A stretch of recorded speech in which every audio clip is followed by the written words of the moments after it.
everyone. Welcome back. Please comment, subscribe, folks. Comment, subscribe, like the videos. Also share the videos. I want to thank everyone who does like, watching, and share my videos. You folks are the absolute best. Listen, folks, there's a link to you down below. Has links to all of my social media platforms. Please go down there. Follow me across all my social media platforms and talk to me because I talk back. Also down there as well as links to all of my YouTube pages. Please go down there, subscribe to all my YouTube pages, and turn on your notifications so when I post content, you folks will be in the know. Sunday, folks. Yes, Sunday. We're going to be sitting down and watching the Jets versus Giants game together. And then directly after that game, we're going to be having a live radio show, okay? Take live callers. We're going to discuss what's going on with the Jets. We're going to discuss what we saw in the game, and we're going to have a blast. So call in. I take live callers. I love going back and forth with you folks about this football team. So with that said and done and put to the side,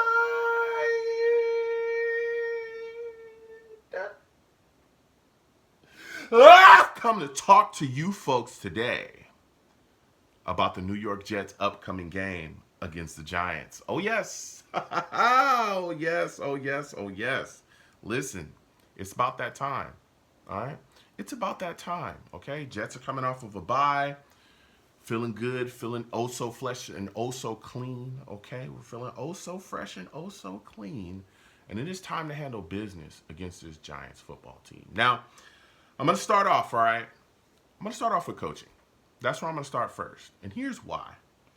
The New York Jets historically have had issues coming out of byes. They play really flat coming out of a bye, and we get blown away.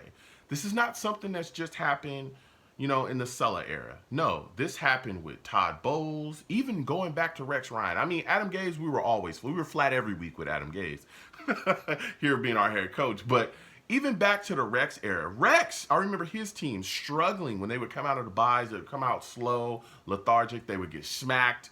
Like, that's something that we have to clean up. And Sulla did say earlier, right?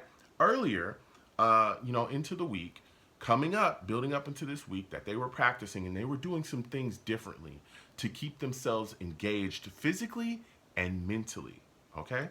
We'll see if that works. But even he himself has, identified, hey, this is a problem. So I want to see the New York Jets come out fast, come out and take care of business, take it directly to the Giants and put them on their heels. That's what I want to see, all right? I need energy, okay? I need fight, all right? Now, look at the Jets offense, okay? Big question. Can Zach come out of this bye and play clean, okay? Now, he's done some things that I think, have really shown growth. He's built on some things. You see that there's some nice seeds being planted here. He's growing in front of us. He's making solid throws. He's really, helped the football team to win games. He's not killing us. But let's see if he continues to improve and take that next step. We need to see him continue to take command of the offense and really go out there and light things up. Now, I want to see Zach make smart decisions, crisp throws, quick reads. Get the ball out of his hands fast, okay? Get the ball out of his hands fast. Don't kill us with the big mistake and just continue to build momentum. All right. Now, you look at the Giants, they got some good guys in their secondary. Pinnock is a good safety. All right. Now, Dory Jackson's still dealing with that neck injury. I believe he's playing, but, he's going to be dealing with that as the game goes on. But you want to be careful with the football because Pinnock, who used to be a Jet, we let him go. He went over there and has really grown into a decent safety in this league, really solid safety. Listen, you make a mistake, those guys make you pay and they'll take the ball away. All right. Now, you look at the offensive line for the New York Jets. That's a concern, right? You got to protect Zach Wilson because this Giants defensive front is not a joke. It's not a joke at all. Well, Joe Tippmann, he's going to be out dealing with a thigh injury. So Wes Schweitzer is going to be there at that right guard position. Now, Max Mitchell, struggled a bit against the Eagles, okay? He's got to clean it up, all right? So you got Schweitzer and Mitchell over there, right tackle, Schweitzer at right guard. Look, they've got to protect Zach Wilson. Dexter Lawrence, Leonard Williams, Kayvon, those guys are all business. Dexter is one of the best defensive tackles in the league. All right, we've got to protect him.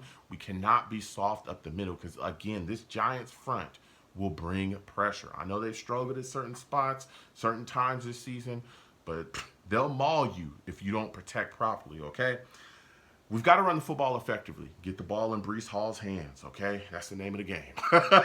Get the ball to Breece Hall, okay? Let the beast take care of everything else, all right? Now, I know that Dalvin Cook has been complaining about his lack of usage within the offense. He wants more carries. He feels like he gets stronger as the game goes on. Listen, bruh, relax, okay?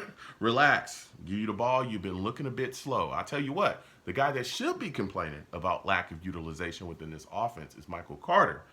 My Lord. I mean, where is his carries at? Where's his usage in the pass game? Like, come on, bruh. And I would like to see Izzy Anabanakanda utilized as well. Can somebody call him up and get him on the active roster?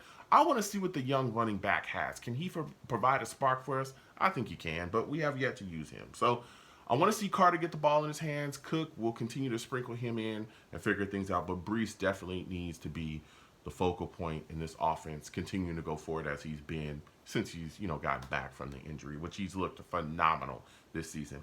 I also want to see our tight end usage go up, man. I need to see CJ Uzama, Tyler Conklin, you know what I'm saying, Jeremy Rucker, get the ball in their hands in this game. I feel like there's some favorable matchups. Now, the Giants do have a good linebacker, Bobby Okiri. I believe that's how you say his name. He's solid. We got to watch out for him, all right? But CJ Uzama, man, I want to see him utilized more.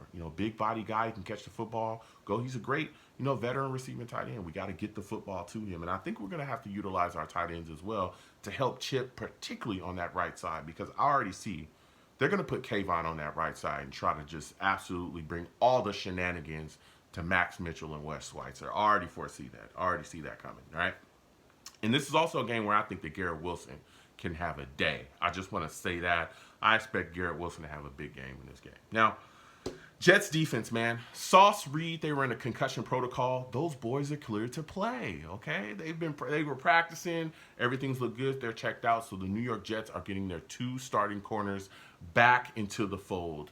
Yes. All right, yes. And this is the week because we're playing against Tyrod Taylor, all right? Daniel Jones, he's going to be out for this game.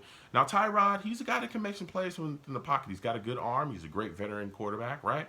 But his mobility is what scares me, I think, the most. Because, again, you go back and you look at some of the issues that we've had with mobile quarterbacks this season.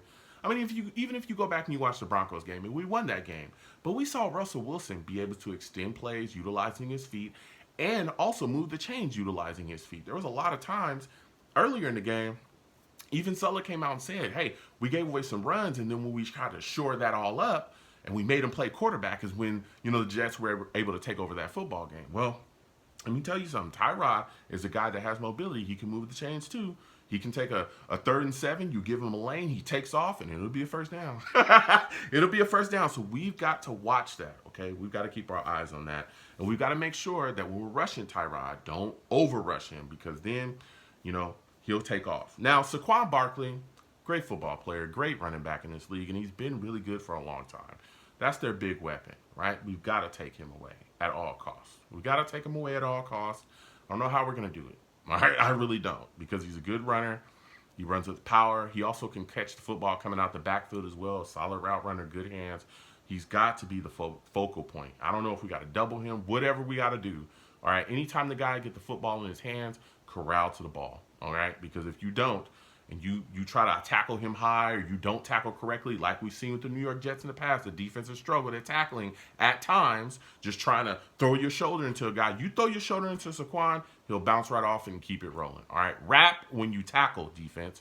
Wrap when you tackle, okay? But we've got to get after Saquon Barkley, and we got to take him away. They also got another weapon, a wide receiver, Jalen Hyatt. He's pretty good, okay? This guy's a home run hitter, okay? He is on... we've got to be on high alert with him because he is immediate speed. I mean, this guy is explosive, okay? And I remember this young wide receiver. I was excited for him, man, coming out of Tennessee. Him and another wide receiver that came out of Tennessee. I think it was Tillman. I think the other guy's name is Tillman. But there were 2 guys coming out of Tennessee this year that I was just like, wow, they're going to come into the league and really be able to take care of business. And Hyatt has looked really good so far. So he's another guy that we got to keep our eyes on defensively. Now, the weapon that I'm most, concerned about outside of Saquon is Darren Waller, their tight end. Oh my goodness, brother. Listen, Darren Waller has given the New York Jets trouble all the way back to when he was playing with the Raiders. I'll never forget it. Never forget it. We swung West Coast one time. The Jets and the Raiders faced off, and it was just like the Darren Waller show. Like this guy, I remember at one point they were just literally exclusively throwing to him and him only, and he was just catching 10 yard here, 20 yard here, 30 yard there, 15, and I was just like moving the chains, just constantly, just just working Darren Waller down the field, and it was just like, bro, we cannot stop this guy. We have to keep our eyes on him. We have to get him covered. All right. And I know that that's going to be the job of probably Quincy Williams, safety. Whitehead's probably going to come down and help with that. Bro, you know, we gotta get him up out of here. All right. We gotta take him away. We gotta find some way to also key in on him defensively because we cannot have Darren Waller, another tight end, and we know the New York Jets have struggled historically covering tight ends. We cannot have Darren Waller take over this game. I won't stand for it. Whatever we must do, we've got to get after Waller. I don't care what you got to do. Put sauce on him. Put sauce on him. I don't care. All right? Take him away. I do not want this guy taking over the game because I've seen it happen before and it was not fun. The Giants' offensive line's a little banged up. They're going to play, though. Thomas, Michael Smits, Evan Neal, they're dealing with some injuries. They're going to be out there. But let me tell you something. This Giants offensive line has struggled in protection at times this year. Man, this Jets defensive front has got to maul them. Huff, Jermaine Johnson, JFM, Quentin Williams, excuse me. We can also send Quincy Williams as well on some blitzes. I need to see that. Man, get after it. Solomon Thomas, everybody. Get after it. Get pressure with our front four. This offensive line is here for the taking. All right, they've had some trouble, some trouble protecting. They've struggled before. Let's get after it and make it a tough day for them yet again. Okay, yet again. So I want to see this Jets defensive front maul, and I do think they will maul. The Giants quarterback in this game because I don't think the Giants are going to be able to block what we're bringing to the table. Now, with all of that said, I am taking the New York Jets to beat the New York Giants at MetLife. Now, it is a home game for the Giants, but that's our house. You know what I'm saying? I am taking the Jets to beat the Giants 24-14. 24-14, I am taking the Jets. Listen, comment down below. Let me know what you folks think. How do you folks feel? All right, about the Jets offense. What are your thoughts about Zach Wilson? What are your expectations for him? Okay, coming out of that bye, do you think he'll be able to perform well against the Giants? How many yards do you think Breece Hall will have? You looking at the Jets defense, man. How you feel about this Jets front? And give me your thoughts about Reed and Sauce coming out of the concussion protocol. You know what I mean? How are you feeling? And do you think we'll be able to stop Darren Waller? Comment down below. Let's go back and forth. You folks have a good one. Peace.